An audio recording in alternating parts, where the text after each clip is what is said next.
Here's another story about apports. Apports are anything from the physical world that spirit will dematerialize and then materialize back so that you can find it or you can see it. Happened once before with a feather. I talked about that a couple weeks ago. Here's something that happened to me years ago. I was working at a car wash, usually the inside, but this day I was on the outside and they wanted me to check the cars after they come out of the tunnel and after the guys and girls go through it and wipe it down inside and out. So I see something on the windshield and I jump up onto the running board there on the side of the car and I go to reach over to clear that speck off the windshield and I hear clink, clink, clink.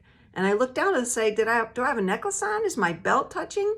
So I heard something come down the windshield, which caught my attention. And then I looked down and underneath the windshield wiper was a penny.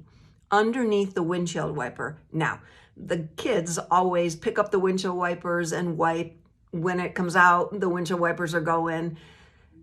Spirit took a penny, brought it through the non-physical into the physical world. So I heard it before I saw it, caught my attention, and then there it was underneath. You bet I kept that penny.